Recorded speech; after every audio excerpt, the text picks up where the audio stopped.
Good evening. We're going to call a study session to order. It is just after 5 o'clock, or just right at 5 o'clock. Could I have a roll call, please? Yes, of course. Councilmember Switzer. Here. Councilmember Phillips. Here. Councilmember Holt. Here. Councilmember McCafferty.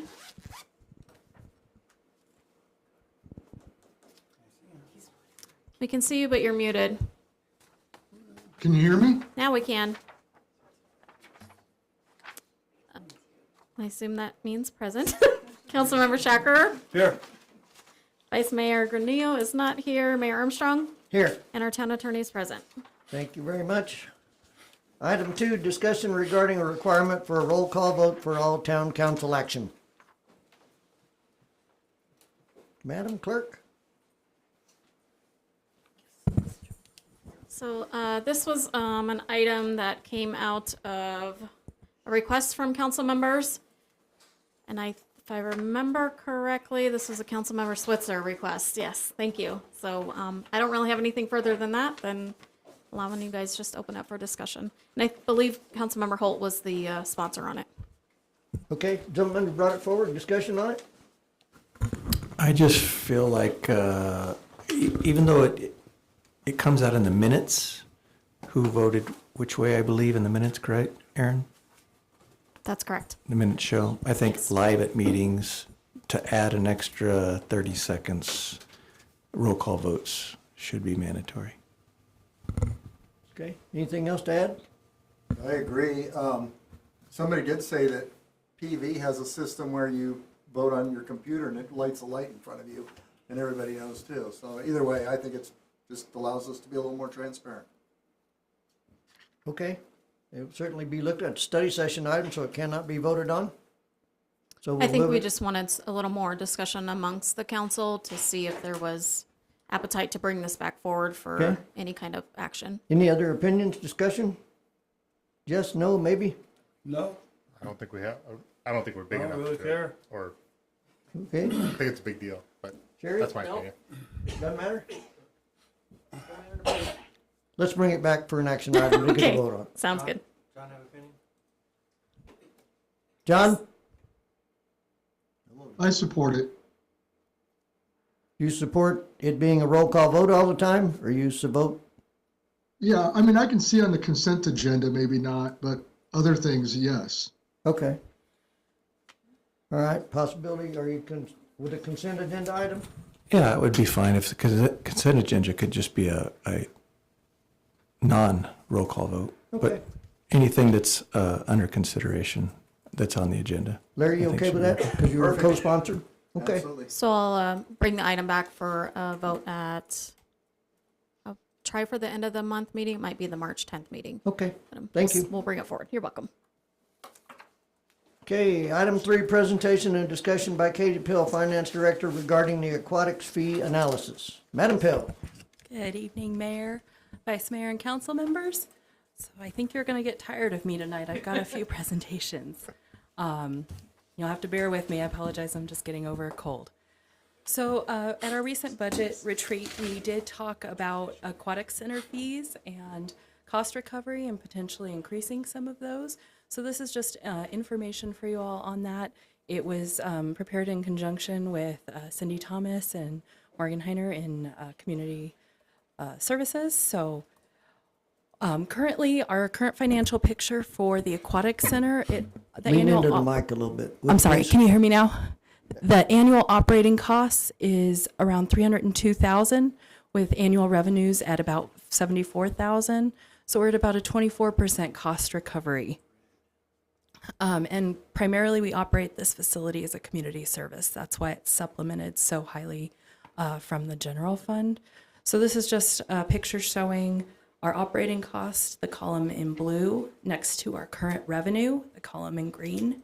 So you can see where we are falling short of that full cost recovery. Now, with that, if we were going to go to a full cost recovery requirement, we would need $302,000 in revenue, which would require an increase of 4 times the current revenue. And that assumes usage remains constant, which it probably wouldn't if we raised our fees that high. Additionally, that's not market-based pricing.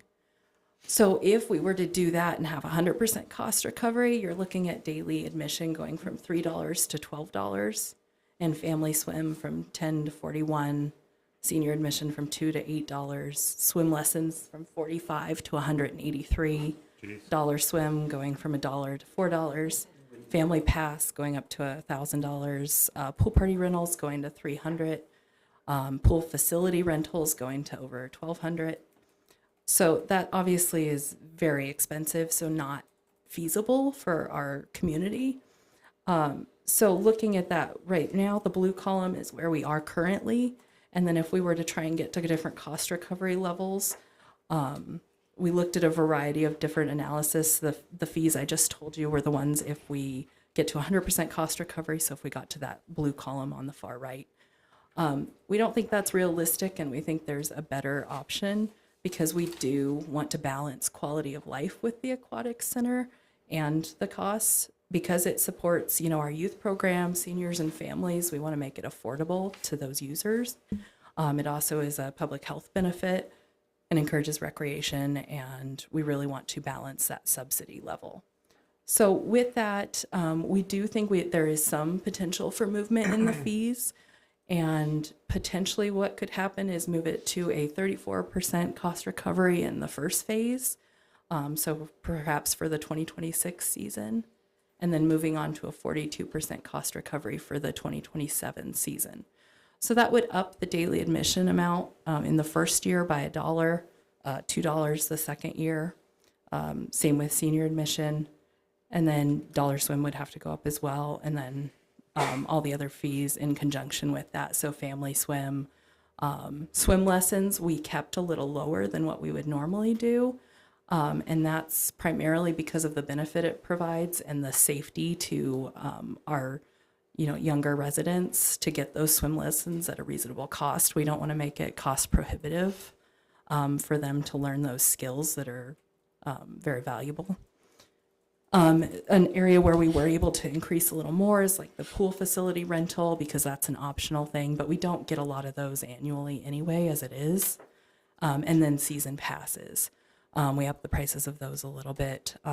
So for some families, it'll make sense to get a season pass if they're frequent users, but in other cases, it won't. It'll just depend, kind of like it is now. So this is where staff recommends we potentially go. So we would, if council likes the direction of this, then we would come back to you to go through the fee adjustment process to try and get something in place before the 2026 season. And with that, I'm happy to answer any questions you have. Questions, discussion? Bob? No questions, just discussion. Go ahead, sir. Keep it the way it is. This is about the only thing we give the town is the pool. Other things, but this pool is packed every day. Larry? Keep it the same way. 2 points. Number one is how much are we losing by giving the Paulden people free swim? And two is, can we afford to give up $250,000 every year plus additional maintenance like the decking this year? What was it last year? We had the pumps go down or something. I mean, how long can we keep doing this and try and keep our revenue stream? I mean, it's a lot of money to lose $250,000 a year. Robert? I liked phase one. I don't know if we need phase two, at least that rapidly. Maybe that could be 28 or even 29 season or something like that. And then I like everything up to the pool facility rental. When those get into the later phases, those are really increasing a lot. So maybe, I like the daily admission, I like the senior admission, I like the dollar swim, the family swim. I think those are all reasonable increases. But when you get up to the season passes and the family season pass at $675, I don't think anybody's going to do that. So maybe those could be dropped.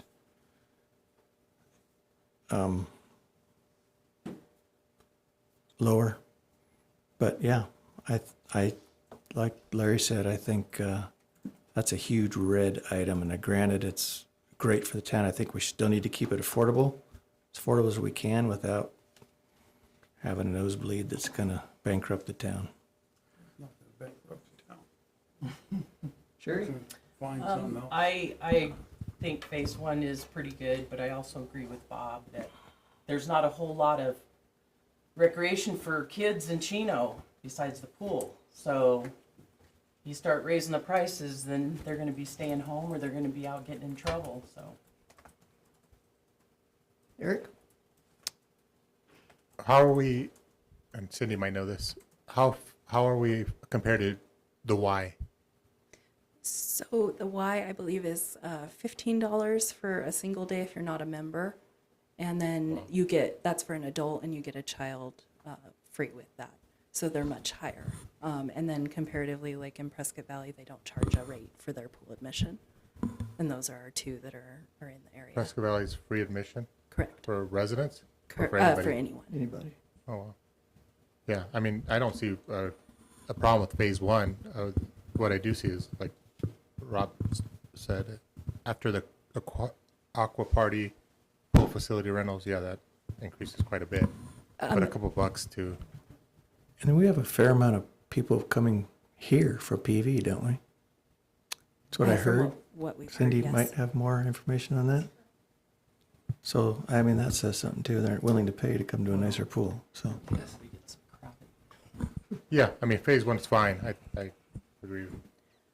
So something with the pool facility rental, so that is rental of the full facility. I think we had 2 last year. So it is pretty minimal, so. Is there damages or anything, or, I mean, is there a lot of cleanup to do after the rentals? It's just because it reserves it only for that party, so lifeguards have to be on staff and everything for that usage. And that's why we suggested going a little higher on that one. On the season passes, so like for a season pass for a family, in phase one at $525, if you're looking at a family of 4, that's 32 visits to the pool. So that is, something we could definitely look at and prepare some options for council. Sounds like we're kind of mixed right now on direction. So perhaps the best thing would be to bring back a menu of options for council as far as the potential increases. We'll kind of tweak from your comments tonight, and then have a few options on whether it's a stay the way it is or move forward with a notice of intent and On a some of push the to change ones the you have fees. $1 went up, $5. Family of 5, it more than doubled. Okay? It's just outrageous. You know, $1 here, $1 there, $5 there, more than double for a family, and mostly families go there. And you can price it out. They're not gonna go. And then it's all gonna be bad news back to the council. So I'm definitely against phase one too. yes, sir. Okay. Pool staff back there, you got anything to add? Mayor, Go ahead. one thing I would like to speak to, I know that Councilmember Holt talked about the amount of money that we spent in the last, I think, 3 years between the mechanical, the pool surface, and the pool deck, and part of that was deferred maintenance. We hadn't done anything in 20 years, so one of our policies now is not to put ourselves where we don't spend anything for 20 years, and then all of a sudden, we're spending $300,000. But I will give you that we've had to do those things because they were deferred, and we had some really big expenses that we haven't had in the last 3 years. Tom, anything from John? John, you got anything to add before we go to the pool people? I just think that I'm with Robert and Sherry. I could support most of phase one. I don't think we need to talk about phase two yet. Okay. I do have one more question. On your daily admission, when they come in and pay, and that's to swim, how long? Is it all day? All day, Okay. all day for open swim. Mayor, council, thank you for the opportunity to speak this evening. I do want to address the pool facility rental. It does seem like it's steep, but like Katie said, we had 2 rentals last year. And those that rent the entire facility are generally, or typically speaking, those that can afford it. They're not usually, the family of four that's doing it for a birthday party. It is a church, it is an organization, it is an outside company that's doing it for their employees. So typically speaking, they can afford it. We did look at these, and I did question that also. And once I realized who was renting it, I feel a little bit better about that cost. Swim lessons also, like Katie said, was something that we were very concerned about, increasing the price, because you do have these families that have multiple children, and they are trying to just get something for their kids and make sure that they are learning to swim and doing it safely. So, thank you. Can Morgan and I answer any other questions? Anything else for Cindy? Yeah, so how do you feel about the season pass for families more than doubling? I mean, your pool people know who comes to these pools. They do, and if you look at that, I personally think that it's still reasonable. Now, I can afford it. And I Okay. think that for the most part, the families that come, they can afford it. The individuals that come, the families that are just sending little Bobby and little Sally, they can't necessarily always afford that. I don't see the reason why we need to raise it that much. Because we have it for the residents. It's never been a moneymaker. The only thing that makes money is the concessions. That's it. It was always for the people. And all the while I've been on the council, we've always okayed everything because it's packed every summer for the people. And it is It's packed. not a And moneymaker. yes, sir. And this last year, I think, really goes to show the multitude of people that are using the pool. We had the highest numbers we've had in 10, 12 years. Well, you're gonna lose a lot of those people. Thank you. John, anything else to add? No, I mean, Bob's got a point. I mean, this is one of those things where It's one The of the only town- things. contributes to the overall being of the community, but I think some of the increases on phase one are appropriate. Tom? Go ahead. So yeah, the daily admission, senior admission, dollar swim, family swim, swim lessons, those are all reasonable, especially phase one. Those are very small increases. Maybe the seasonal pass, season family pass, and seasonal senior could just be adjusted slightly, and maybe keep the pool facility full rental, maybe increase that substantially, like you're saying. It doesn't really happen anyway, so that's just my thoughts. I don't have a problem with pool rentals, like you said. And we've talked about that. The people that rent it can. And there was a time where a lady wanted a reimbursement because of the pool issues. She was in no hurry to get any of that money back. So, I don't have a problem with that. It's the family pass thing that really irks me. Okay, general consensus, and correct me if I'm wrong, from what I'm hearing, that phase one would be okay up until the aqua party, but the aqua party, the pool facility, the season pass individual, and the season pass family should be considered to be adjusted downward, I would really just say just the season pass stuff. just the season pass. Yeah, the 3 season passes. The 3 season passes adjusted downward to some extent. Can you work out a formula? Morgan, you gonna get out of here without saying anything? Okay. How far would we work that down though, Tom? Do you have any idea? I don't have any idea. This pool, I've been around here a while, and this pool has never been a moneymaker, never established to be a moneymaker. Never was. Never will. It's strictly for the families, and we've done a good job of keeping it open by spending money when we had to, and if it were brought to a vote right now, I'd say leave it where it is. But I in would agree with you. consensus for once. with other council members wanting to see a possible diminished scale on one end, I'd like to see that brought back. I wouldn't want the price to go up either, but the cost of chemicals and everything is not going down either. It's going up faster than we get money coming in. So that's another thing to take into consideration. The pools are super expensive to run, but it also isn't a moneymaker. But we got to think- meet somewhere down the line. We're not trying to make it a moneymaker. No, we're not you trying to know? make any money at all. We're just trying to keep it open. Exactly. And if we Just don't, trying to keep it open. and if we don't maintain it, it's We're not not going to be gonna open keep for it anybody. Well, Right, but like, what Terry said makes Right. a lot of sense. All what happened this year because it wasn't Man, taken please care use of. your microphone. Hey, neither one worked. Look, I was getting ready to. I don't have one. And if I could just remind everybody, because there's a few of you. That's why I'm that- trying to speak Please use your louder. microphone. But it's because of the expense that it got away with, you know. Sure, they did. They neglected it for Yes, so long yes. that So that's why the price was so But much. that's driven it way up on top of the 250. But that it we won't lose do it every year. No, but it we'll- still we'll loses continue to lose 250,000 a year. 250,000 a year. Every year, no matter more what. because of Or that, more. because everything keeps going Prices up. go up. Salaries go up too. Salaries go up, yeah. I think we can Prices- find money somewhere in this town other than the residents' pocket to keep this going. So we will bring back options to council, whether that's stay as it is currently or an adjustment of some type. So we'll bring that back at a future meeting. Please, all you people in the audience, you'll be collecting at the door also. Just, Tight. all right, thank you, Katie.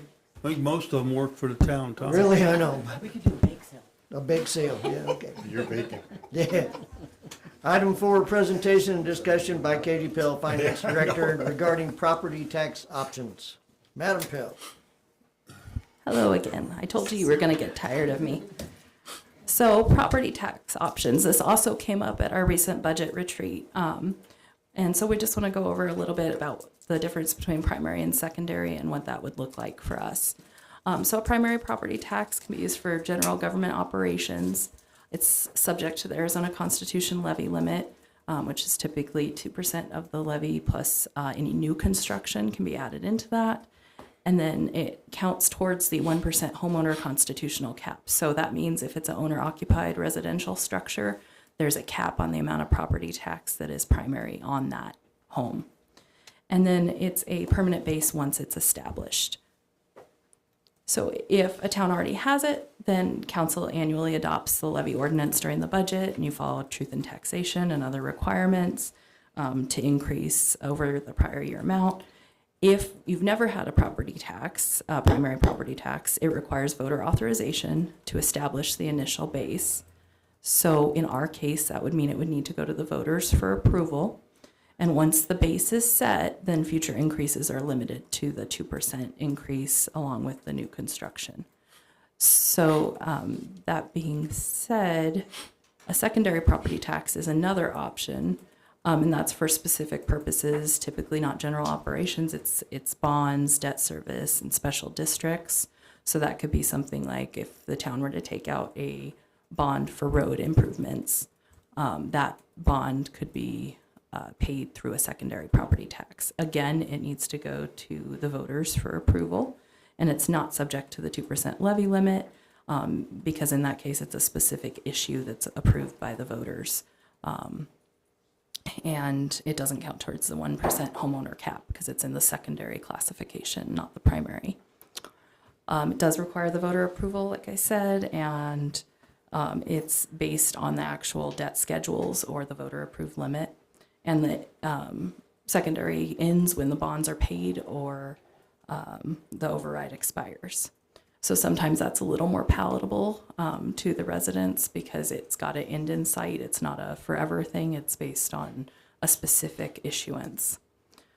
So the primary differences, primary is ongoing operations funding and the limits that we discussed. It affects the long-term base and it is less common on ballots, and I'll show you why in a moment. And then on secondary, they're specific voter approved purposes. They're for a project or time limit. So they're not forever, and they're more commonly seen on ballots. You see them a lot for school districts and fire districts. So in the last 15 years, all of the primary property tax efforts have failed that I was able to research. So Page had one in 2013 that failed, Fountain Hills in 2018, us here in Chino Valley in 2019, and then San Luis in 2019 and 2024. So successful first-time municipal primary tax adoptions are extremely rare, and I wasn't able to locate any in my research if there's not already one established.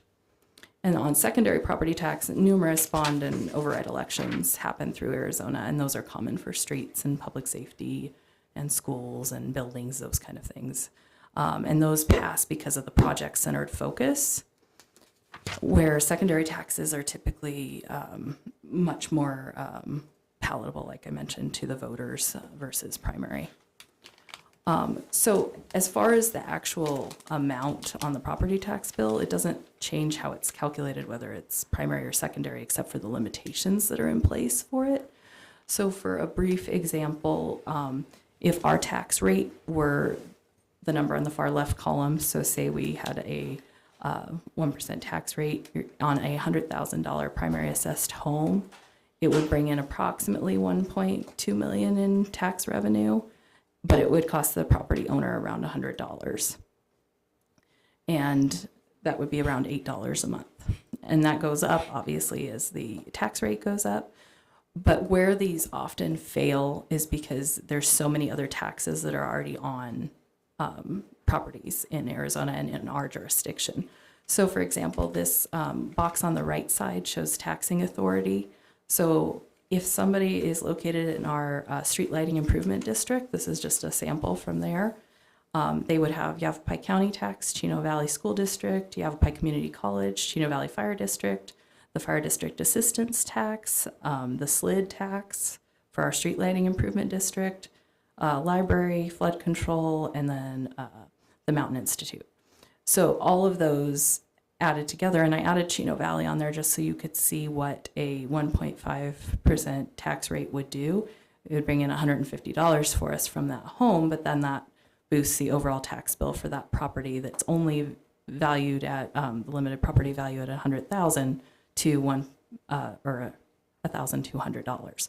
So that's pretty significant when you're looking at it that way from the property tax side and what they're already paying for, like the fire district and school district. And that's probably why we've had very unsuccessful attempts in the past to push something through with that. In fact, at the last election, when we did try and pass the primary, it was, I think it was like a 26%, something like that, 26% approval. So 3-1 on it not passing. So that's just something to keep in mind as we continue to look at this. Primary property tax can be great for a town if it's already established, but I don't think it's a feasible situation for us to engage in one. What might be more feasible is looking at if there's truly like a schedule of streets that need to be done more urgently, then we put a bond through to go to voter approval for a secondary property tax on a specific set of projects or roads. And really voter history, voter history and community expectations matter. So generally in our community, there's not been strong support for that, nor is there strong support for additional taxes in general. So it is something that we could put before the voters, but I have concerns that whether it's a primary or secondary, that it would not fare very well at this time. But I would recommend a secondary over a primary for sure after what we've seen in the past. But if there's any questions, I'm happy to Questions, answer those. discussion, Bob? You say the secondary, it would spell out what the project was. And then it would end Correct. once that project was done. Complete. Correct. But what if there's other projects like roads? It would have to be very specific. So if it's taken out for a specific project and funding for that project and it's already approved by the voters that way, it would have to go back to the voters to get approved again if it was a different set of roads or additional bond amount. So you can't just continue it on like you could if it were primary. Can't put one or two items there? You could put multiple in the initial, I'm not but saying multiple, one or two. Could, yes. You could initially, yes, Okay. but it would have to go to the voters that way. Right, and then once those two infrastructures are done, the taxes are not there anymore. Correct. One quick clarification, Mayor. The ballot question is what drives the projects that can be, the bonds can be issued for, but the tax goes away when the bonds are paid off. Right, So the project might be done in 2 years, but the bonds are probably 20 years long. until it's paid Correct. for. Right. Right. But they go on for quite a few years after the projects are done. I just wanted to make sure Yeah. we were clear with folks on that. Thank you, Andrew. Anything else, Bob? No, sir? Larry? Yeah, Katie, you said it's, be approximately $100 per 100,000 value. The average home in this town right now is what, $450? Except it's not.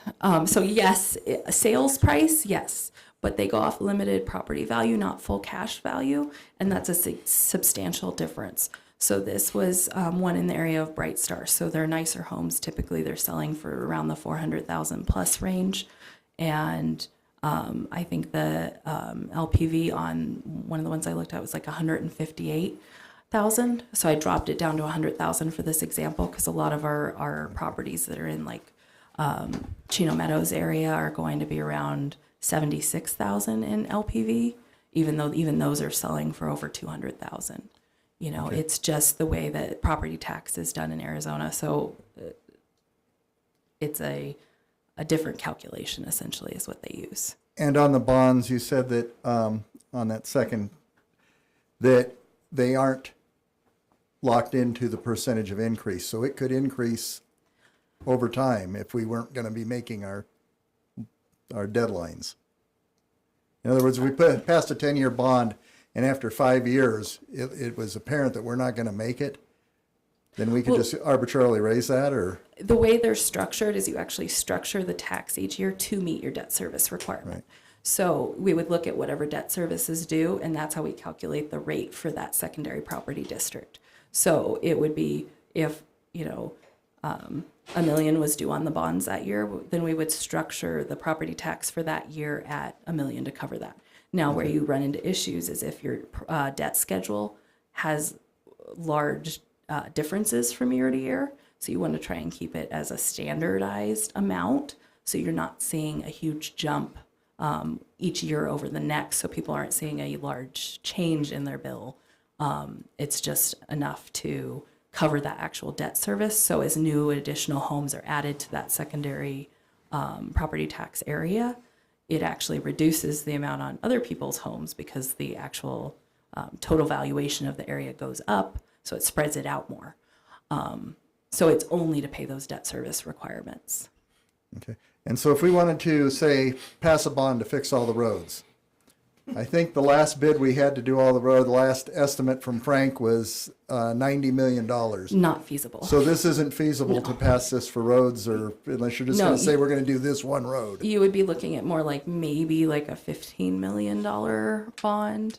You Which could would still be a probably significant increase. Yeah, and that would be around 100 per home, and you're looking at the whole area of Chino Valley, so some people's roads might not be impacted by that. So there's a lot of further discussions we'd need to have if this is a Right. direction we want to pursue. Not me, but go ahead. Robert? Yeah, I think Andrew, so bonds are typically 20 years, Yes. typical? Yes. And the most recent one that failed, what percentage, was it a percentage bond or was it just a flat amount or? It was to establish a primary property tax. Oh, it was for the town. primary. Correct. So it But wasn't, it was not a bond, specifically, it was specifically dedicated for roads is how it was written. but it was a primary tax. Yes. It was primary, yes. Yeah, so it would have been ongoing, Correct. permanent. It And was what- for ongoing road maintenance, I believe, is And how it what was was the structured. percentage of tax? That one was gonna be, I That's think it was misleading at right. the 26% approval rate, at the 74% disapproval Correct, rate. but I'm just wondering what the percentage of it was. It was gonna generate about 1.5 So it's million at the time, so it was, I think, right around, at the time, I think that was about 1.5 to 2%. Yeah, so it was fairly high percentage. Okay. If I remember the discussion back then too, is all it was going to do was slurry coat most of the roads. Yeah, it was a It minimal was just for contract. it was just for ongoing road Yeah. maintenance, period. Minimal contract, ongoing Yeah. road surfaces. Yeah. Okay, thank you. Sherry? Nope. John? I'm not in favor of another property tax. I'm in favor of Terry getting more economic development and revenue coming in. I'll second that one. Eric? Whatever he said.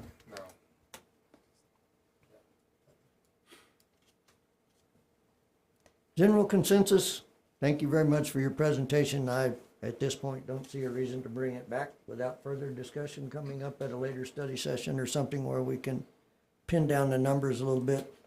Right now, Be great for the town, but it's not gonna happen. yeah, I don't see it. So, thank you. Thank you. Item 5, Sherry, I make a motion to adjourn. second. Second. I have a motion, a second, all in favor? Aye. See you in about 25 minutes. Hey, Aaron, is this gonna be the same link? Yes, it will. All right, thank you.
Good evening, we call the meeting to order. Would you please join me for the Pledge of Allegiance?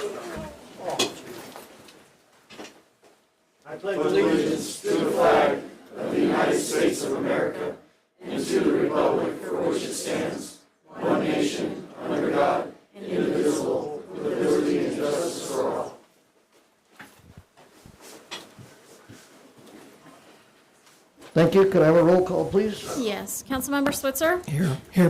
Councilmember Phillips? Here. Councilmember Holt? Here. Councilmember McCafferty? John, are Can you you hear on? me? There he is, okay. Councilmember Shacker? Here. Vice Mayor Grineal? Here. Mayor Armstrong? Here. And our town attorney is present. Thank you very much. Item 2, introductions, presentations, and proclamations. Item A, presentation by Josh McIntyre, Chief of Police, Chino Valley Police Department's achievement in receiving their agency accreditation. Chief McIntyre. Sir, thank you. We're going to flip the script a little bit. Mayor, Vice Mayor, Council, thank you for having me. We're going to do some cadet stuff first, then we'll move into the other thing. Is that Let's okay? make sure that the mayor agrees with changing up that agenda, Mayor, please. is it Thank you. possible that we change those things? You got handcuffs? Certainly, go ahead, Chief. Party, please. As I said, good evening. We're here this evening to provide an update on the Chino Valley Police Department Cadet Program and to recognize several outstanding young men and women for their hard work, commitment, and dedication. The Chino Valley Police Cadet Program was established in 2022. From the earliest planning stages, Sergeant John Zemansky played a crucial role in developing the program and assumed responsibility for guiding it forward to ensure both its success and continued growth. Under his leadership, the program has expanded significantly and has become highly successful and a respected part of our department. Unfortunately, Sergeant Zemansky couldn't be here today. He's in advanced training in the Valley, so we'll give him a pass on that. The cadet program also would not be where it is today without the many members of the police department who invest their time and energy into mentoring, instructing, and supporting our cadets. I would like to personally thank Officer Jason Ellert, in the back, Officer Art Castillo, and Cadet Advisor Mackenzie Zemansky for their unwavering commitment not only to our department, but to the young men and women who make up our cadet program. I would now like to turn it over to Cadet Advisor Zemansky, who will provide additional updates and details of the cadet program and highlight the cadets' recent accomplishments.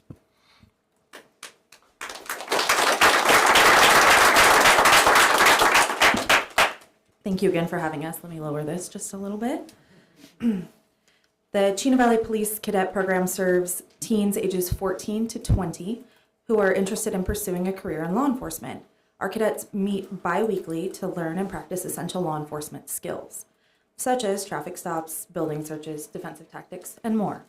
In 2025, with the support of the Chino Valley Police Foundation, cadets competed for the first time in the Chandler Tactical Competition against more than 40 cadet and explorer posts nationwide, earning third place in wilderness marksmanship, which is archery, the patrol bicycle rodeo. Motivated by their success and with the assistance of the Chino Valley Police Foundation again this year, the cadets returned in 2026 after a year of fundraising and volunteering. Competing once again against 40-plus posts, they delivered an outstanding performance and earned 4 awards. Cadet Lindsay Norvell earned first place in the female pistol shoot. All of our cadets earned second place in the high-risk vehicle stop. All of our cadets earned second place in incident command systems. Cadets Ryan Garden and Liam McIntyre earned third place in the patrol bicycle rodeo. And you can see their awards that they've earned over here.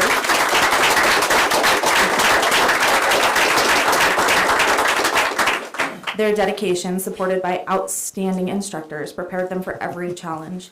The Chino Valley Police Department is incredibly proud of our cadets' hard work and accomplishments, and we look forward to them competing again next year. I'm going to have Cadet Advisor Zemansky invite each cadet forward individually so you can put a face to the name, and I will have the honor of presenting each cadet with a Chief's Citation of Achievement in recognition for their outstanding performance and dedicated service to the Chino Valley Police Department Cadet Program.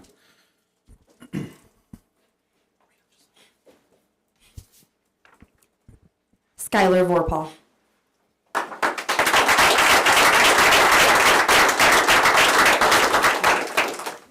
Jacob Castillo.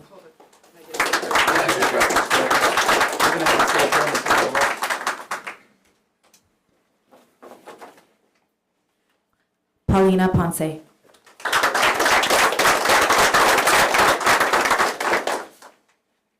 Ethan Joylett.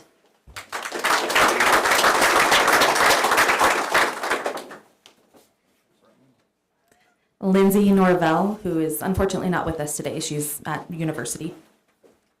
So Ryan Garden.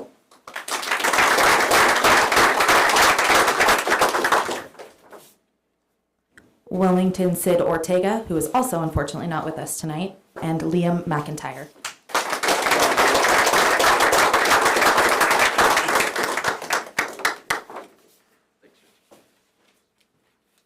And cadet advisors, if you want to stand up here for a picture. I don't like how some of them are taller than me, so. We can get in a little bit, that way we can make sure we do.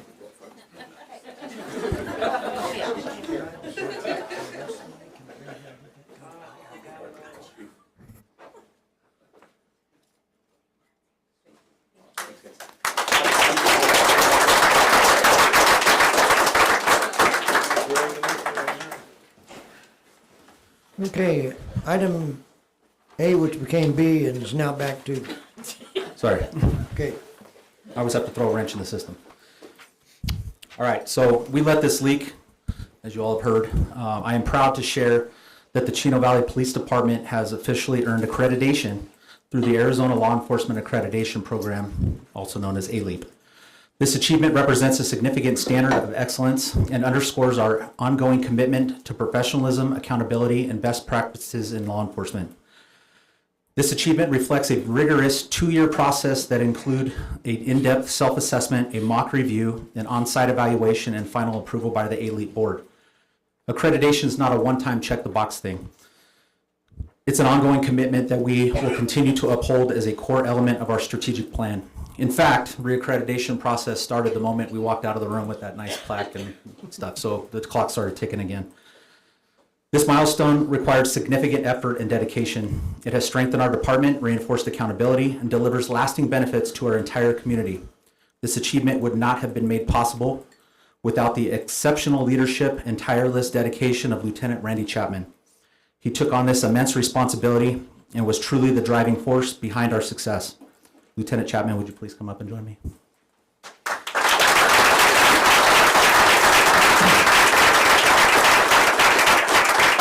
I'm going to make you stand here and awkwardly face the audience. Just a side note, Lieutenant Chapman actually jumped on this. We were already 6 months, almost 6 months into our accreditation process, and we were only given 18 months to get our self-assessment done. So he started at a huge disadvantage with very little resources available to him, and he muscled it out. So for that, tonight, it is my privilege to present Lieutenant Randy Chapman with the Chief's Exemplary Leadership Award, honoring his dedication, perseverance, and exceptional service to both the department and our community. Please join me in congratulating Lieutenant Chapman as we celebrate this well-deserved achievement for the Chino Valley Police Department and the town we proudly serve.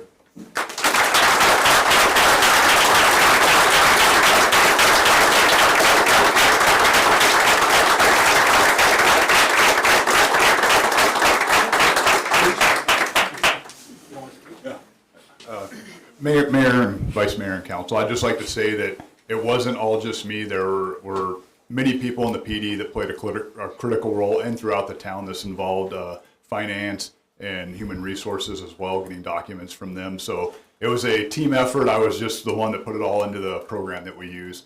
And the chief was a help, Lieutenant Chamberlain. Mackenzie Zamansky was a humongous help in getting a lot of the proofs that we required. So it's a team effort, and it's for the entire department.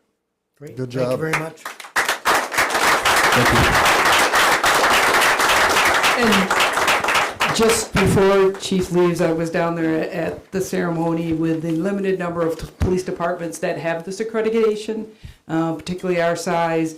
We are fortunate to have the PD we have here, and their level of commitment and professionalism is exemplary. I think their engagement with the community and the trust the community has in them, and this is just one more important step in showing that professionalism and being held to a standard, being held not just in action, but with an accreditation and with a process that says we are professional and we will remain professional and deliver the highest level of public safety.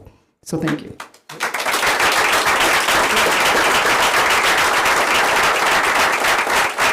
You want to move anything else around, Chief? Okay, just making sure. Carry on, sir. Get your trophy here. Yep. Don't forget the hardware.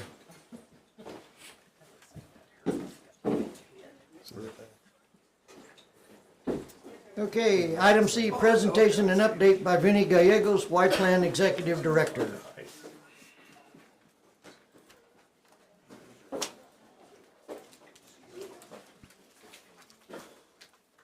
Mr. Mayor, Council, good to be with you all today. Vinny Gallegos, Executive Director of Yavapai Plan, formerly SIMPO, Central Yavapai Metropolitan Planning Organization.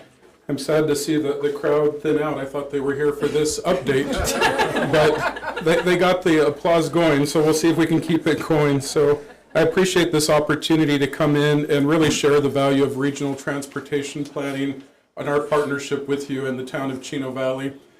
Many of you have heard several of these points before. We got some newer faces, but just a reminder of what the vision and the mission of Yavapai Plan is.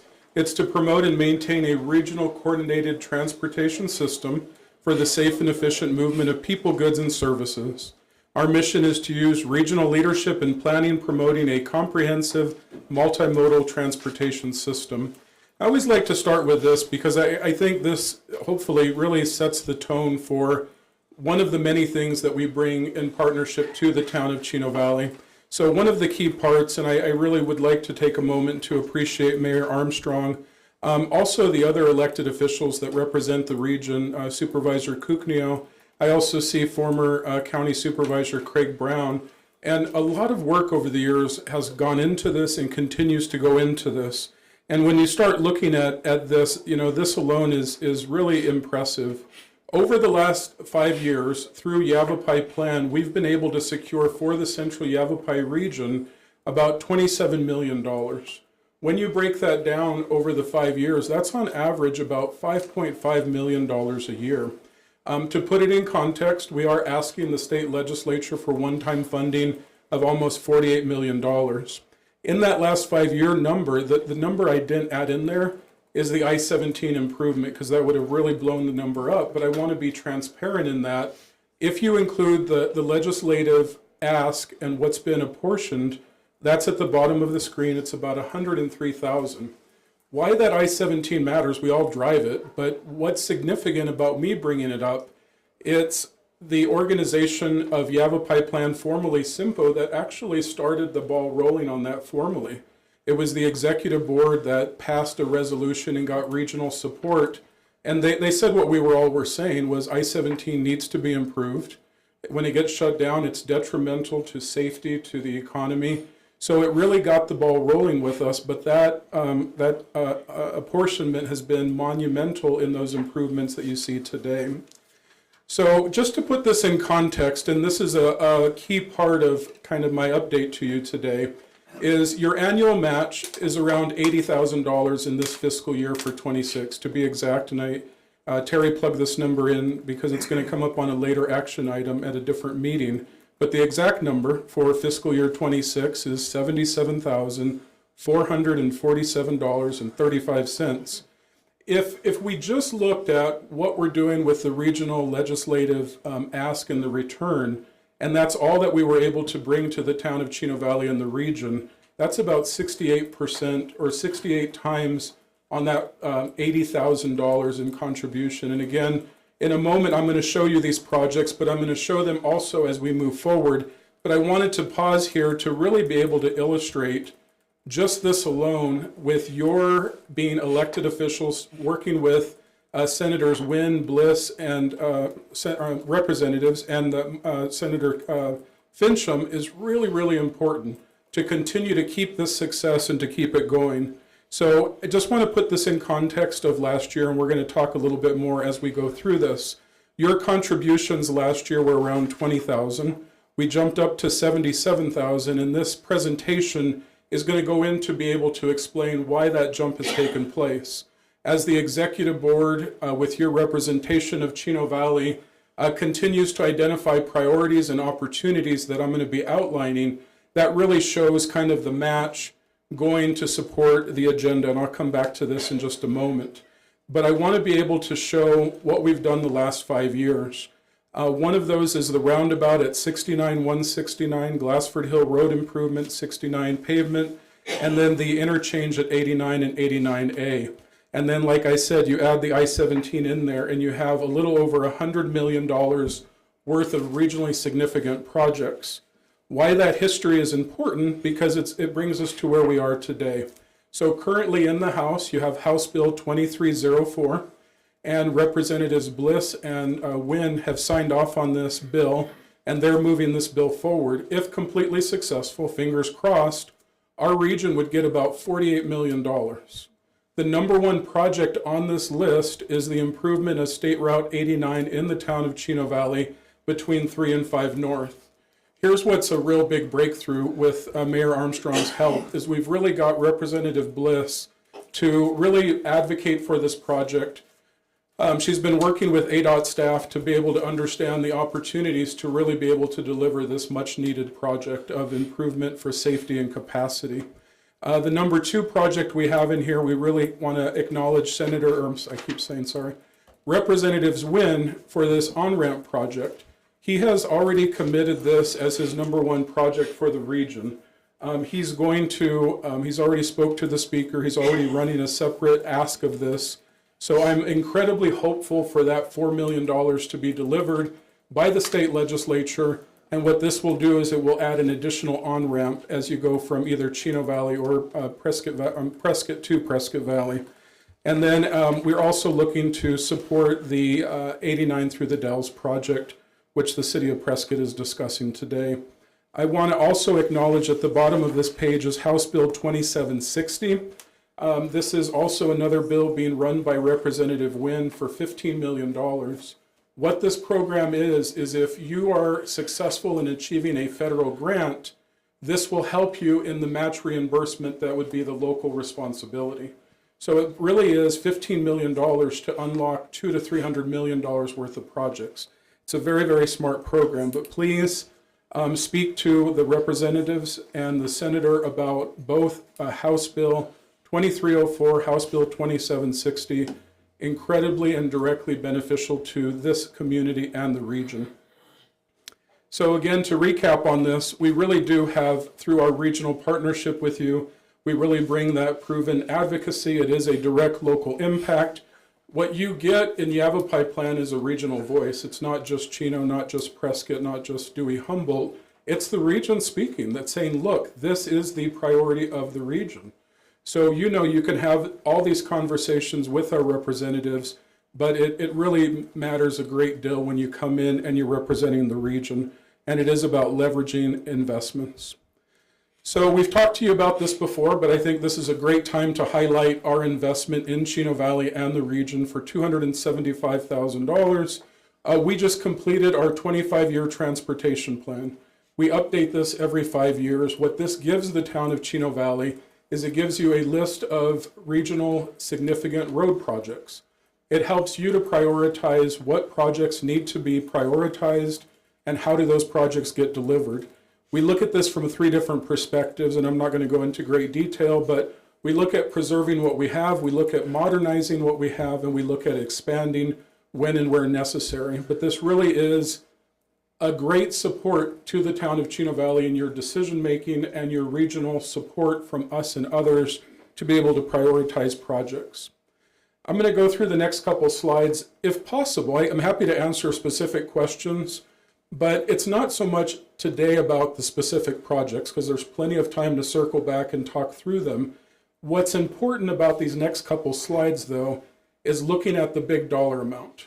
That $71.3 million of high priority projects that really need to be delivered in the next 15 years. And if you know the work that we do, working together, it can take all of that time to get some of these much needed roadways.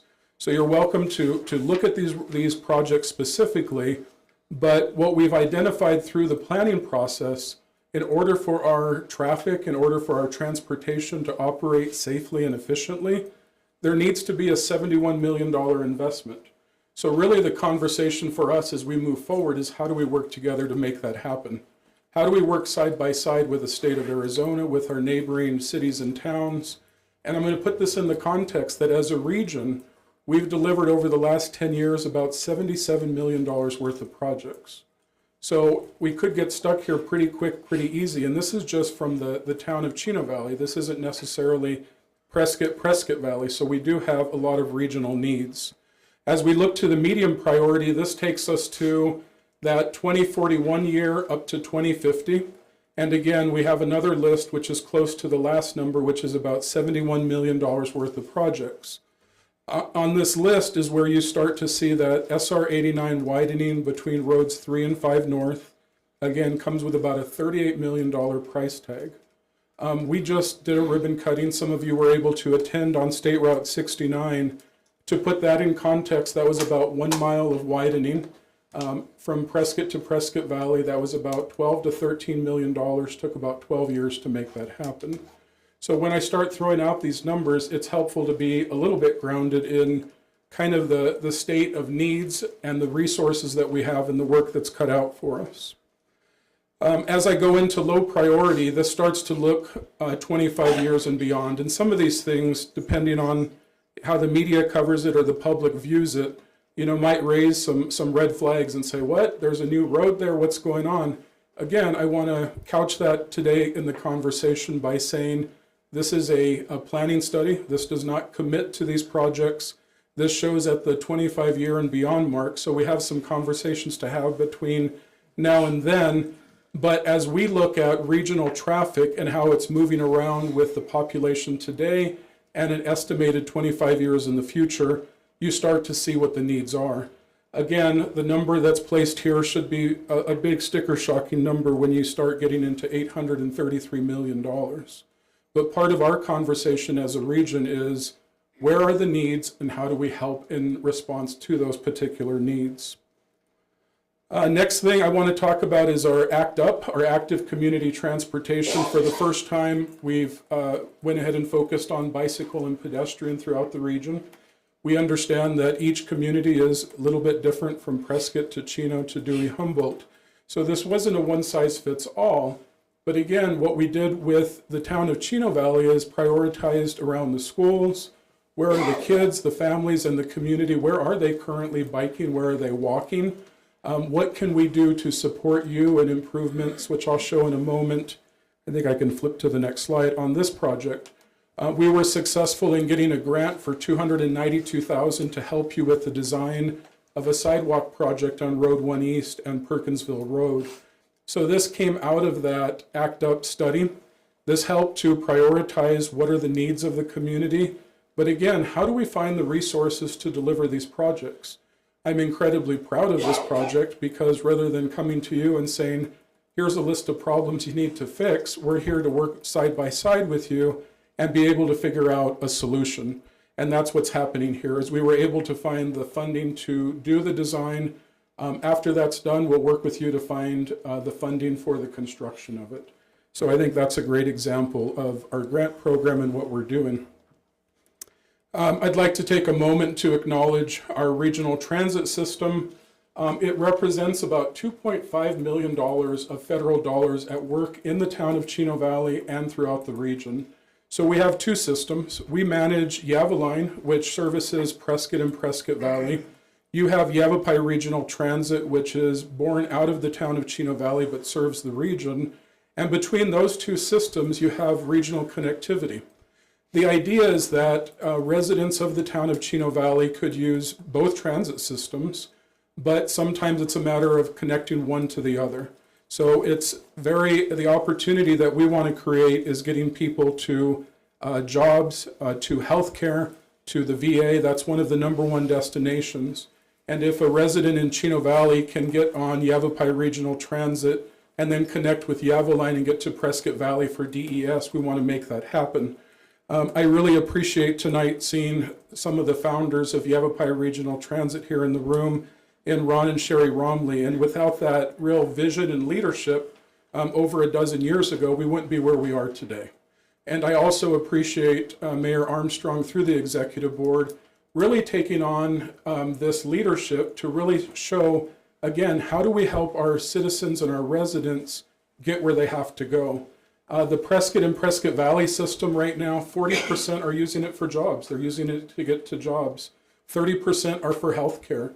In the city of Prescott, our number one line that we're running right now is from US vets to the VA. The vets are in desperate need of public transportation. It is an incredibly successful program, and we're all working together to move the citizens around that need that type of service.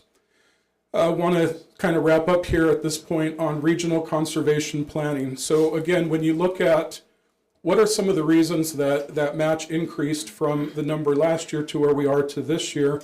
Well, this was part of it. This was us being able to understand what are the priorities in the region. Clearly, we have a big list with roads, but you can't go and build a new road without impacting the environment. You know, if you followed the news the last couple of years, you saw us put our necks out there for the Sundog connector, and there was a few comments that we received over that period of time. And one of the overarching comments was, don't harm the environment, don't build the road here in my backyard, build it somewhere else. So for us, as we look at the need for new roads, the need for expanded roads, we realized that our role in the regional conservation needed to be at the table. One of the things that we're very proud that's underway now is our regional trails plan. Why this is significant for the town of Chino Valley is with your leadership and your efforts in making that the state park, we want to be able to support services into there, such as trails. We want to be able to bring regional trails with the P-Vine, but we want to be able to connect Prescott Valley for, again, bicyclists, hikers, pedestrians. And we realize that that trail connectivity, as I have listed at the bottom, represents tourism, economic growth, and a quality of life. So this is underway now. When we're done with it, we're going to deliver it to you. What it's going to do is it's, again, going to identify the opportunity for a regional trail system. It's going to identify grant and funding opportunity. It's going to prioritize these type of projects to be able to move forward. And that's what we want to work side by side with you so that we have a regional trail system. So to wrap up, your investments are results. So what Chino receives for its annual match contribution. So again, at the very bottom, the match this year is $80,000. What that gets you is a $4.5 million operation budget of which Yavapai Plan operates, and that's a 52-time return on your investment. So I am incredibly proud and honored to be not only a leader, but to serve side by side with you. I am very much about stewarding our tax dollars. I understand how important these dollars are, what they mean in your decision making. I'm born and raised in Prescott, Arizona, third generation, so I take a lot of pride in the work we do. I take a lot of pride in the conservative approach to the tax dollars, how we watch them, how we steward them. So whenever I can come back and say, you gave us $80,000 this year and we're giving it back to you times 52, or whatever the number ends up being. And I did, again, kind of recapped on this slide, those various things that we're doing. Side by side, we're going to continue to deliver projects for the entire region. We're going to represent the town of Chino Valley and all of our communities, not only at the legislature, but through grant funding, through planning, through priority. You know, we just talked recently, we met with the manager and the mayor and talked about some of the challenges with economic development along the ADOT corridor on 89. We want to be able to facilitate a conversation so that businesses aren't I shouldn't say prohibited, but there's great challenges in promoting business. So we want to facilitate between ADOT and those businesses, what's the best way to have businesses that are new, but also be able to work it within policy and guidelines that are also not prohibiting that type of business. So I've given you quite a bit of examples today. I'm always proud to be here. I'm also available to answer questions. But the highlight today is I really wanted to demonstrate what your match contribution gets you out of the regional participation. Mayor, I appreciate your participation and leadership always. So with that said, happy to answer questions for you. Bob? The connection with Yavapai and your Yava line? Not working? The mic's not working? He's got to get a little closer to it. You're a little far away. The connection with Yavapai and the Yellow Line that was supposed to be meeting in Prescott, you talked about that last time. That's not happening yet? It is. So the two systems, sorry, Mayor and Council Member, they are currently meeting. What we are doing currently is we are strategizing. Our next phase is opening up the connection for us between Prescott and Prescott Valley. Currently, Yavapai Regional Transit out of Chino Valley services all those communities. So what the planning that's doing now is trying to identify how do we serve all the communities, and is that a Yavaline, Yavapai Regional Transit? So right now, those two services are meeting. There is an exchange of riders, but we are looking at the next phase, which will better connect Prescott and Prescott Valley. But they are connecting now, sir. Okay, thank you. You're welcome. Larry? No, sir. Robert? John? I don't have any questions. Sherry? No. Eric? None. Thanks, Benny. Boy, you're off easy tonight. Hey, don't jinx me, Mayor. I still have to ride home, and who knows what'll happen. I want to go back through all these figures one more time. I haven't seen them enough. Okay. You know, you could have done this presentation. I almost called and said, can the mayor fill in for me? You'd have got turned down. Thank you, Vinny. We appreciate you coming out. Thank you, sir. And your staff that came with you. I can see them hiding back there in the back. Thank you all for your service. Appreciate y'all. Thank you. Item 4, presentation and update by Katie Pill, again, Finance Director, regarding the October-December 2025 quarterly financial report. Financial, is that a word? Good evening, Mayor, Vice Mayor, and Council again.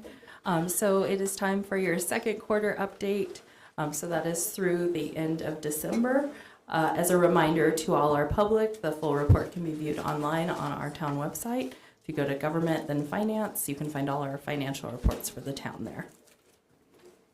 So at a glance, everything is on track to budget, which means for revenues that they're less than 5% less than budget, and for expenses, they're less than 5% more than budget. With that, our TPT revenues to date, this is only for 5 months. As we talk about each time, it's a month behind due to the timing. Everything is on track right now as far as what we budgeted. In fact, we're in a little excess of what we had budgeted, but it's important to note that even though we're above where we had budgeted based on what we collected last year, we're still only $53,000 over what we collected last year at this time. So it's a very, very slight increase. Excuse me, would you quiet the conversation in the gallery, please? Yeah, that's your wife. Don't be careful. So Katie. it is something that we're watching still, because we do have quite a bit of the year left, and our individual sales tax revenues are strong currently, but it's always very challenging as we continue the year, and new federal things that come out and other things can impact how people are spending, what they're spending, and that translates into our retail, which I do want to point out the retail line, because compared to last year at this time, we've actually collected about $22,000 less than what we collected last year at this time. And that is one of our more stable sources of revenue. So even though it's good, it's not great, and we're watching it closely. As far as the rest of the revenues in the general fund go, overall, we're doing well, and we're about $200,000 above where we had budgeted for the quarter, and then year to date, it's about just under $250,000. There are a few areas where we're seeing a little bit of under budget, and that is primarily due to state shared TPT and state income tax. With the state income tax, we knew it was going to be going down, and then there's been reallocations for state shared TPT as well as vehicle license tax, but it hasn't impacted us as much for the Santan Valley Incorporation. So that did reduce our share a little bit there, but we're just continuing to watch that as this year progresses. Charges for services were pretty close to budget, with just a slight $3,000 under. And on a positive note, our licenses and permits, so new home construction and other permits, are actually up $100,000 to what was budgeted, and about $84,000 over the prior year at this time. As far as expenditures go, all general fund activity for expenditures is within budget. In fact, there's quite a few areas that have significant savings right now, primarily non-departmental, and that's due to contingency fund because we haven't spent that yet, as well as some of the other areas where one-time projects are just starting to kick off, and we typically budget those averaged out between all 12 months. So earlier in the year, we show a better to budget situation, and then as those one-time projects are getting completed, that'll align more closely with our budget. And then Public Works is an area I wanted to call out just because second quarter is over budget for the quarter, and year-to-date, they're still within their budget. But that is primarily due to in parks, we actually had significant increase in our utilities for watering. So our water bill for parks maintenance was significantly up this year, over $100,000 more than what it was last year, and that was primarily due to the higher temperatures the first 2 quarters of the year, as well as reduced precipitation. These are the same expenditures, just categorized by type. So personnel is within budget. Operating is within budget for year to date, slightly over for the quarter. Like I was mentioning, that has to do with those one-time projects. The one-time operating is below that. The operating is due to the parks maintenance water is the primary source there.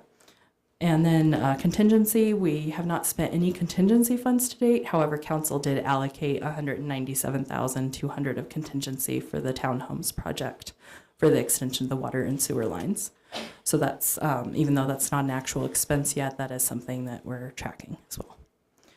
HERF, again, we are seeing a slight decrease in our HERF revenues because of the Santan Valley Incorporation as well. Again, we're watching it. It's better than it was last quarter, to where now we're less than 5% discrepancy. And so we are just continuing to watch that as the year progresses. It's pretty minimal, even though it's under year to date, it's only around 30,000. So we still have some time in the year to accumulate more revenues in some of those other areas as we sell equipment that's no longer being utilized. That'll increase our miscellaneous line, that's surplus equipment that we sell, as well as interest that we receive. Then our expenditure side on the HERF side as well within budget. And water fund, we have seen significant increases in our water revenues for the fill station receipts, as well as the water service fees, and that's primarily due to the changes that we took into, or the council put into place starting July 1. And then as of January 1, we did see those rates go up again, which was already programmed in. So that's significant because, as you know, we were operating at a deficiency in the water and wastewater funds for some time. So this is helping align those in a better way. And then our buy-in fees for the year, so for new home construction, very close to budget with only about 1 permit under where we would be.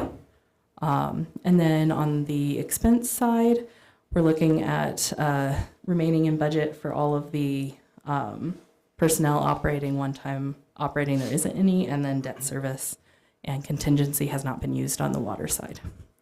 On the wastewater fund, in this, you see a little bit more red, but the actual dollar amount isn't concerning. You're looking really, really good, actually. In our sewer service fees, we're about 10,000 under where we expected, but for 6 months of the year, that's not bad. And it's a lot better than where we were last year. As you can see on the far right, we're about 85,000 over where we were the prior year at this time, which is significant. And then same with our sewer system buy-in fees. We're over where we were last year, but a little under budget to date. But we do have some large projects that are coming through soon that should help that as well. And then on our expense side for wastewater, we are looking good to budget. Personnel between water and wastewater, we split personnel, but we do an entry at the end of the year because of how our payroll system interacts with our financial accounting software. So it shows a little bit over budget in the wastewater side and a little under budget in the water side, but we do a correcting entry in June. And then our operating expenses are well within budget, as well as contingency that hasn't been utilized this year. So fund health, our cash balances by fund, we are seeing a little bit of improvement in the general fund compared to the beginning cash balance. It dropped, but quarter one had dropped a little bit more significantly, so we're building that back up. And then HERF is going down a little bit, but those were planned decreases, and we bought some of the bigger construction equipment. So we had 2 of the 3 big construction items actually purchased in the first 6 months of the year. So that draw on cash was about $200,000, and we'll see that kind of reaccumulate through the next 6 months. And this is just a table of all those cash balances. It's also in the full report. Overall, we're doing well, but we're just monitoring and watching things closely because of the volatility of sales tax revenues. And with that, I'm happy to answer any questions or comments. Questions, Bob? No. Larry? I think I'm overloaded. Good job, Katie. Robert? No, sir. Great Sherry? job, Katie. No. John? No. Eric? No. Wow, well, you guys are getting off the early. Jeez. Thank you, Katie, appreciate it. Thank you. Item 3, call to the public. Call to the public is an opportunity for the public to address the council on any issue within the jurisdiction of the council. Public comment is at the discretion of the council and not required by law. Individuals are limited to speak for 3 minutes. Yielding of time will not be permitted. The total time for call to the public may be up to 30 minutes per meeting. Council action taken as a result of public comment on items not on the agenda will be limited to directing staff to study the matter, scheduling the matter for further consideration and decision at a later date, or responding to criticism. Public comment is invited and encouraged. However, personal attacks on individuals is not appropriate. Disrespectful behavior will not be tolerated. This includes loud outbursts, profanity, and disruptive discussions among our audience. For the first one, I did have an email that was sent to my office, and the citizen requested that I read this aloud during public comment. Would you take care of that? Hang on one second. This is from David Craig, Chino Valley resident. Dear Mayor, Councilman, and members of the Chino Valley Council, as you know, Embry-Riddle Aeronautical University is proposing to build a training airfield in Chino Valley. To do this, they need to rezone the land owned by Mr. Perkins. No doubt this is a process. I heard that one of the council members, Larry Holt, has already said it's their property and they can do whatever they want. It was disappointing to hear that a sworn councilman has already reached a conclusion without hearing all the evidence or listening to the people of Chino Valley. Larry Holt has shown poor judgment, bias, and an inability to navigate a balance between transparency and maintaining an appearance of open-mindedness before the final evidence is presented at the public hearing. Larry Holt should recuse himself from this vote.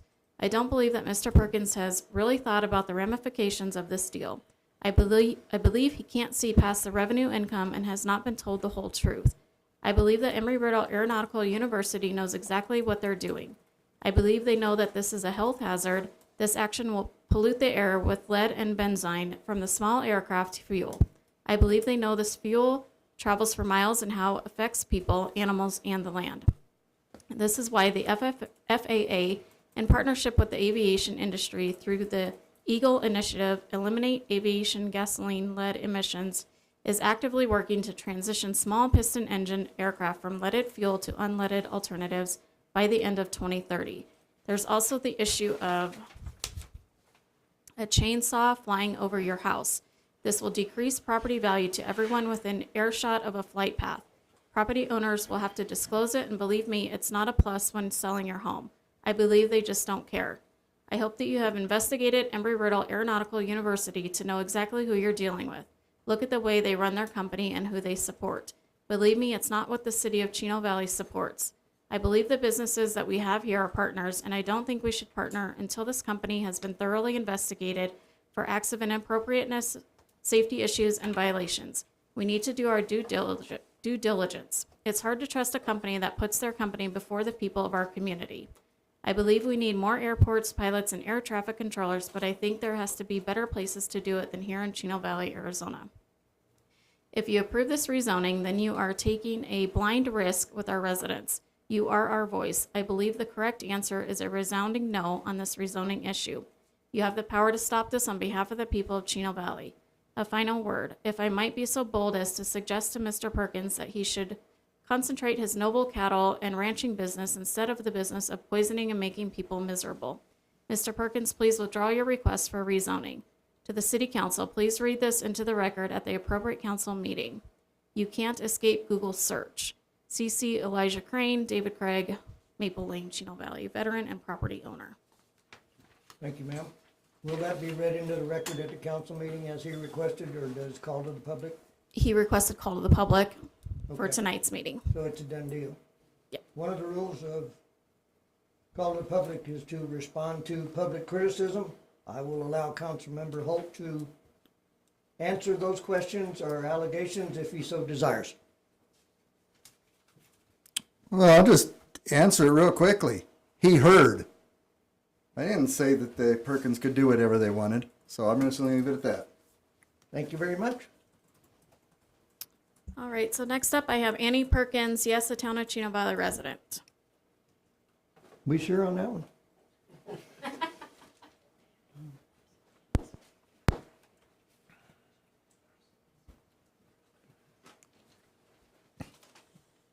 Good evening, Madam Perkins.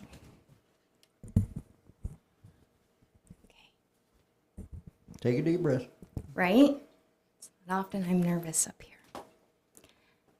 Good evening, Mayor, Vice Mayor, and Council. My name is Annie Perkins, and I'm a resident of Chino Valley. I requested to speak tonight to clarify and apologize. I speak only for myself. At the January 6th Planning and Zoning meeting, I spoke on behalf of my strong beliefs in the importance of personal property rights. Shortly after, I quietly observed a few posts on the No to the Airfield Facebook group that were disturbing to me personally. I had been silent in the group, watching and observing the legitimate reasons of members of the group who were against the project. To my extreme shock, I saw a post where a member stated they had found our personal home address and concluded the post with, "if nothing else." My internal question was, if nothing else, what? I was extremely angry and my protective nature kicked into overdrive. If you know me, you know. As much as that shocked and angered me, I remained silent and continued to observe in the group. The administrators of the page deemed it appropriate to leave as is without correction or deletion. Another post came up in that same group, personally disparaging my name and time in office serving the town of Chino Valley. When that second post came up, I responded with the intention of clarifying my personal commitment to our town and defending my character.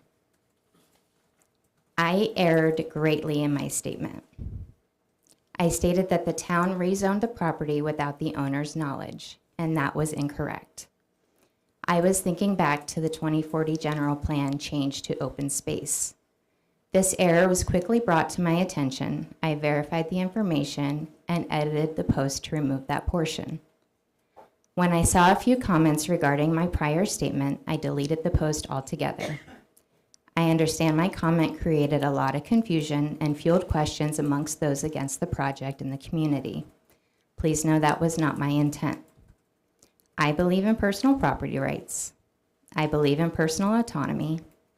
I believe in honesty and accountability. I should have verified the information in advance, and I am truly sorry.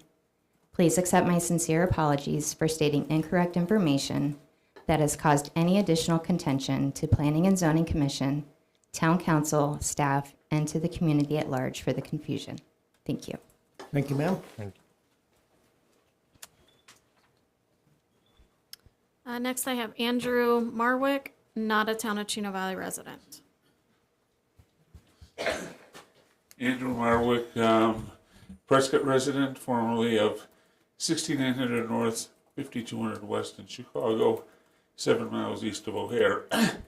To put this project into context, back in the late 60s when I was walking to school, there was a continuous roar 7 miles away from O'Hare from the early jets. In the 1980s, it was impossible to hold a conversation for about a minute as 727s passed overhead, 7 miles from O'Hare. And then on October 4th, 1992, the nightmare started. A 747 cargo jet taking off from Amsterdam, lost 2 engines and crashed into an apartment complex, killing nearly 100 people in the apartments. At 3 o'clock in the morning, these 747 freighters would take off from O'Hare. Then they would clean up their slats and flaps and accelerate, and it sounded like they were starting to dive. And I could not sleep through that. So, to have an 800,000-pound 747 sound like it's coming straight towards your house. It was just scary for years. This is a project that's 7 miles away. These are little tiny Cessna 172s. They're not going to be flying over central Chino Valley. That area is undeveloped for the most part. And the economic development is not only what Embry-Riddle has discussed, but if you look at, I was in Las Vegas airport a couple weeks ago, and the solicitor came up to me and said, "You want to take a trip to the Grand Canyon?" There are 55 million passengers last year in Las Vegas airport, 52 million in Phoenix Sky Harbor, 50,000 at Prescott. The amount of revenue in parking and rental car taxes and everything at Phoenix, it is staggering. And if this area of Prescott, Chino Valley, Yavapai County, you get a small percentage of that, it is going to be a big economic bonanza for not just Prescott, but also Chino Valley. That traffic will be coming through from the Prescott Airport towards the Grand Canyon, towards Sedona, towards Flagstaff. And that this is the amount of economic, the small amount of noise interference that's basically going to be over unpopulated areas versus what this can do for the Embry-Riddle University, which keeps expanding the number of students, the number of professors, the economic impact of the whole region, and also the airports in general in the area, especially freeing up some of the traffic that's clogging the Prescott Airport. Thank you. Thank you, sir. Next, I have Laura Chan, not a Town of Chino Valley resident.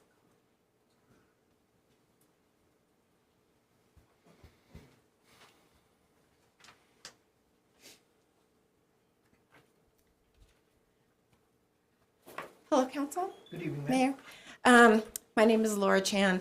The following are the public expectations from many of the people who've signed the petition for the upcoming Town Council public comment session on Monday, February 23rd. The expectation is that a summary of letters and emails received for and against the proposal are presented. A summary of petitions in opposition of this proposal. The total number of signatures received were 471, and the total number of Town of Chino residents, 208 that were verified.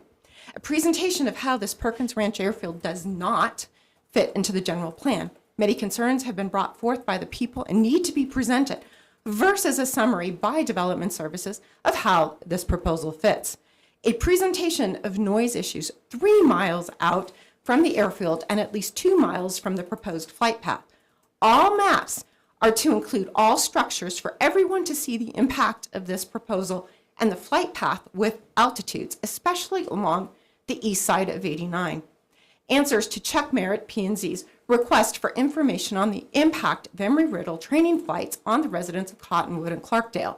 This should not be how this proposal is different, but discuss the impact in neighborhoods and more than 2 miles from the airstrip. The definitions need to be spelled out and added to the UDO. Currently, the only term on the UDO is airport. The last meeting, Tom Perkins and staff used different definitions and redefined definitions.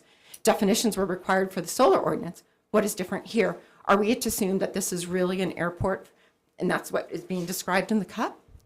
Annexation agreement, it needs to be included in the meeting package and a statement about how this relates to the Perkins Ranch Airfield.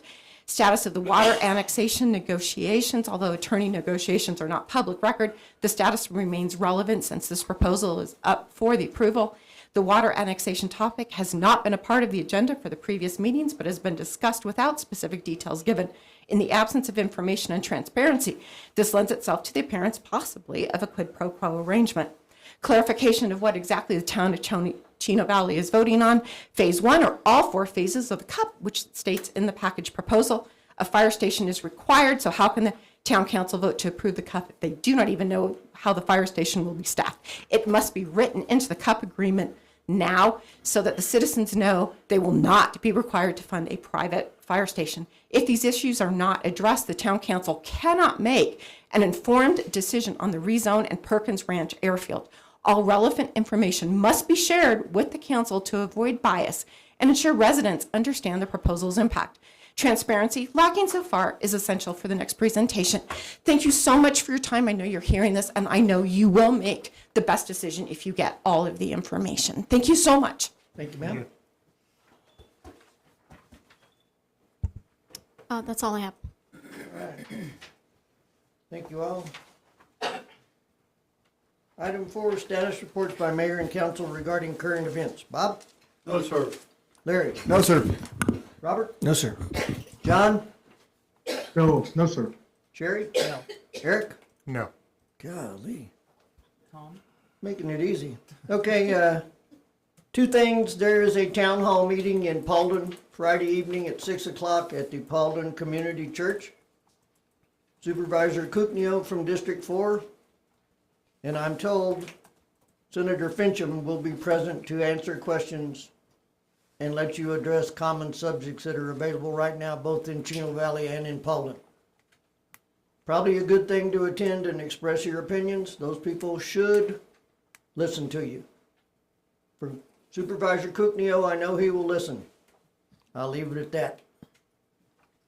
Also, I did my second podcast today. Please go online wherever you can. I believe it's going to be today or tomorrow or the next day before it's available. Please go on, listen, see what's going on in Chino Valley. There's some excellent information there, I feel, but I provided it, so you know I feel that way. Also, I learned in a meeting today that there is a person in a prominent position, new person, coming to ADOT. I don't know who that person is. I don't know what that position is, but he'll know me in a heartbeat. Thank you. Status report by Town Manager Terry Denby. Good evening, Mayor, Vice Mayor, and Council. I have a few items tonight. It is posted. I know there's a lot of public interest on the next steps in the airfield project and its consideration by Council, so we want to make sure people are aware that on Monday, February 23rd, 2026 at 5 p.m., the council will take the item up and have the public hearing, and that will be at 5 p.m. at Grace Church, because it has plenty of space for everyone that wants to attend, and that will be, council will be open, have that public hearing open until all people are heard. Then that will conclude, and the next day, the regular council meeting will be back here in the chambers at 6 p.m. There will be no public comment. We will have this number of seats. We will have some seats in the lobby, and we will have viewing over at the police station as we did before. If people come in and find that there is not parking, there will be a sign, and there's overflow parking just on the other side of us to the north of the tire station. Other items of public interest, the Arizona Traveling Museum, Liberty Bell Road to Prescott is coming on Friday, February 13th. It's subject to change, but it's supposed to be in Black Canyon City at noon, Mayor at 12:30, Prescott Valley at 12:45, and the Prescott Chamber at 1:15. So if you want to see that, please put that on your calendar. Arizona has a new 2026 primary election date. Governor Katie Hobbs signed a bipartisan bill passed by the Arizona legislature to change the date of the 2026 primary and permanently moves Arizona primaries to the second to last Tuesday in July. This year's primary election will take place on Tuesday, July 21st, 2026. Again, that's Tuesday, July 21st, 2026. The town of Chino Valley's ballot will include the mayor's seat and 3 council member seats. And finally, a reminder that administrative offices will be closed next Monday, February 16th, in observance of President's Day. Thank you, sir. Thank you, ma'am. A couple of other items that were mentioned in the podcast I'm not going to tell you about. They're too far out in the future, so now you have to go listen to the podcast. That's my plausible plug for that. I did forget one item, sir. What's that, ma'am? On February 27th from 11 to 2, Chino Valley Job Fair, the Yavapai College Job Fair will be going on at the Chino Valley High School. And they also always have tons of really great employers they're recruiting. So that's a good opportunity for anyone that's looking for employment. Thank you very much. Item 5 is a consent agenda. Would anyone like to remove an item from the consent agenda to be heard separately? Bob? Nope. Larry? No, sir. Robert? No, sir. John? No. Sherry? No. Eric? No. I'll entertain a motion. Make a motion, we approve consent agendas item A and B. You have a motion, do I have a second? Second. Motion and a second, all in favor? Aye. Opposed? Aye. You oppose? No. Yeah, Or No you opposition, nay? heard that aye was just a little late coming, but we got it, thank you. Delay in the internet. Item 6, action items. Item A, discussion, update, consideration, and possible action to delay the permanent base adjustment ballot measure previously recommended. Madam Pill. Last time you see me tonight, which is good. I don't know if my voice can handle another presentation after this. So good evening again, Mayor, Vice Mayor, and Council. So in November, we talked about a permanent base adjustment, and then in December, Council approved on consent for that item to move forward. Since that time, a couple of things have come up. There were a few development and infrastructure projects that we were hoping would be finalized before our final numbers needed to be in for the permanent base adjustment. So that includes like the RV park and how that's going to actually be facilitated, and if that will truly be finalized, or the status of that is unknown at this time, along with there's a few other retail establishments like the Circle K and another couple retail stores that we're waiting to get final information on. We were hoping all of those things would be resolved in time so we'd have a better base for our revenues, but right now they're not resolved, and they could change the long-term base depending on how those projects move forward. So we still think permanent base is a good idea, just not at this time. Because the permanent base sets the expenditure base for future years, we think we'd be better off right now to stay under the home rule, because we're covered under fiscal year 2028.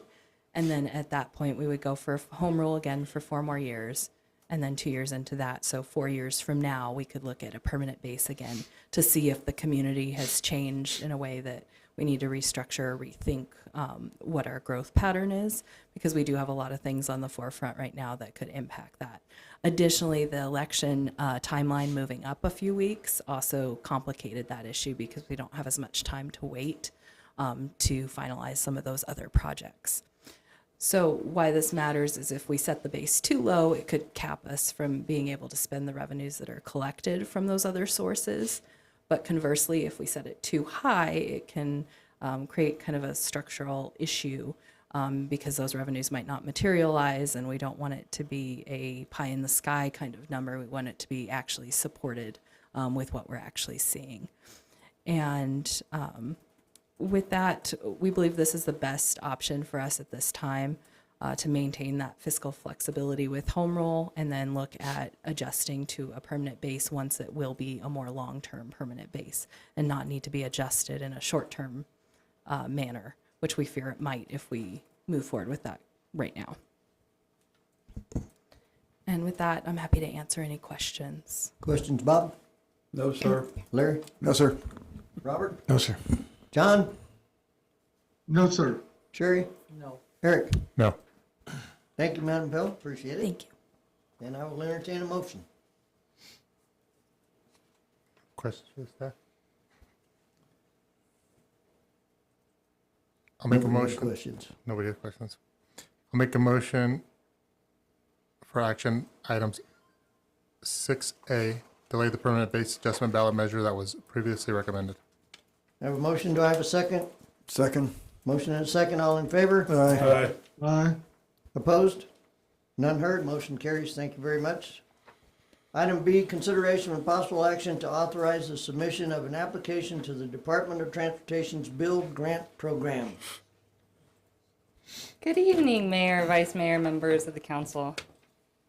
Jesse Sorteberg, Executive Analyst, and I'm happy to be up before you today talking about the Build Grant application. So one of the benefits of my role with the town is that I get to research in depth these funding opportunities and analyze how the town of Chino Valley can strategically access these resources to progress our projects and council priorities over time. So if you don't mind, I'd love to talk about the Build Grant Program in general, and then the project that we've identified as a good candidate for this program. And being aware of what's available ultimately strengthens our decision-making and leadership. So with that, the Build program is the better utilizing investments to leverage development. It's offered by the U.S. Department of Transportation. So the goal of this program is to fund surface transportation projects. So we're talking about roads, we're talking about sidewalks, it even covers public transportation. We're in our final year of the IIJA, so the Infrastructure Investments Job Act. So this year there's about $1.5 billion in IIJA funds. Of course, we don't know if these programs are going to be renewed. The administration still hasn't decided what the next bill will be for transportation projects. So there's a little bit of a pressure to jump onto this opportunity while we know that it's available. So according to the Notice of Funding Opportunity, so that's kind of the instruction book for how the grants are written. There's two different project types. There's planning grants, which are for planning and design, and then there's capital grants, which also include right-of-way acquisition. So there's different applicant parameters, and as the town of Chino Valley, we qualify as a rural community. And this is important because typically for this grant, it's an 80-20 split. So typically we would be held to the 20% local match requirement. However, because we are a rural community and every grant program defines this differently, in this situation, it's less than 200,000 people in an urban area. We can actually apply to be 100% federally funded. There is a chance that they could read our application, score it well, and then send it back to us and say that they desire a local match. And at that point, we would bring that decision to you for the final decision. Minimum award size for planning grants, there isn't one. For rural capital grants, it's 1 million, and for urban capital grants, it's 5 million. The maximum award size is 25 million. So that gives you a good idea of how much funding is available. And I mean, typically planning grants are 10% of 10 or 20% of the capital project total, but so they are typically less, but you have a good idea of how much they're willing to give per project. So the application is going to be graded on a merit criteria. So in order to have a strong project, you want your project to score strongly in all of these areas. So you want it to improve safety, you want to promote environmental sustainability. So that also includes like weather resiliency, which is important to our town because we have a lot of potholes and our drainage isn't always perfect. So that falls under that category. Does the project improve quality of life? Does it improve mobility and community connectivity? Is the project economically competitive and does it promote tourism? Is it a state of good repair? Will the project be supported by partnership and collaboration, and is it innovative? So we often hear about East Perkinsville Road. We hear about the paved section and the potholes. We hear about the graded section and how often the town is out grading to try to maintain the road out past this point, which you can see with the arrow. So under the definition of eligible project types within this grant, which is defined by Title 23, so we're talking about surface transportation projects that are close to a large corridor, so State Route 89 here. So that qualifies us to look at this project for design. So this design would look at Jerome Junction, which is that red point, and it would design the drainage and the pavement all the way to our town boundary. So you're looking at 6.5 miles, and the pre-construction costs are $3.5 million. Again, I want to remind you that we are not held to a local match requirement at this time. And so we believe that this would be a strong candidate to apply for some funds to bring back to our rural community. So I plan to submit a grant on February 24th, so there's a couple of weeks. Award selections will be announced June 28th. The obligation deadline, so that's when you have to go into a written contract, would be September of 2030, and then the expenditure deadline is in September of 2035. There should be a correction there. So with that, I recommend that the town council authorizes the submission of an application to the Department of Transportation's Build Grant Program to develop a rehabilitation design for East Perkinsville Road. I'm happy to take any questions. Bob? How long have you been here working for the town? 4 months. You're doing an awesome job. Thank you. I have no questions. Thank you very much. Larry? He said it all. Robert? Thank you. I usually do. Ditto to that comment. John? Good job. Thank you. Larry? Eric? None, thank you. Go forth, do great things. We got all the faith in you you need. Thank you so much. I bet you've already got it written, don't you?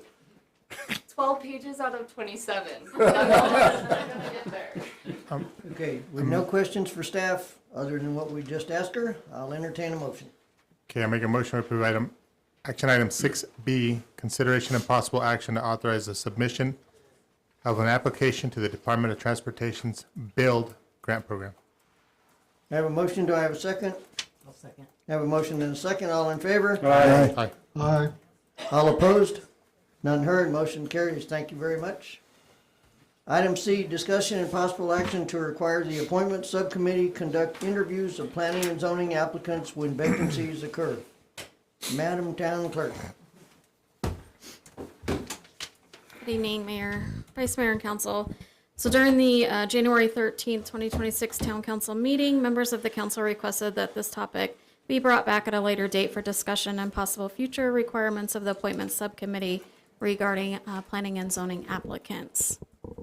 And with that, I will open it up for discussion. Bob? No. Larry? No. Robert? Why are you laughing there? I'm just smiling. Just that maybe, we wouldn't have to require it unless there's a good number of applicants. If there isn't if there's 2 openings, there needs to be more than 2 applicants, kind of thing, to do interviews. There needs to be more applicants than positions open to conduct interviews. John?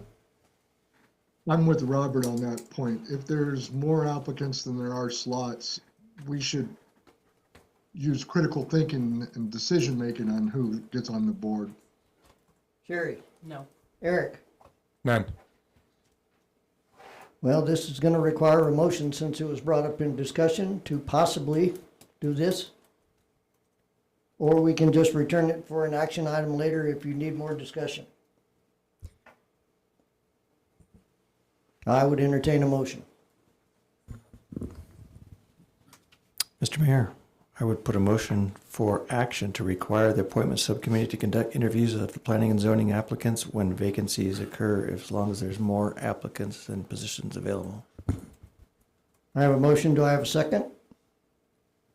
I'll second that. I have a motion and a second. All in favor?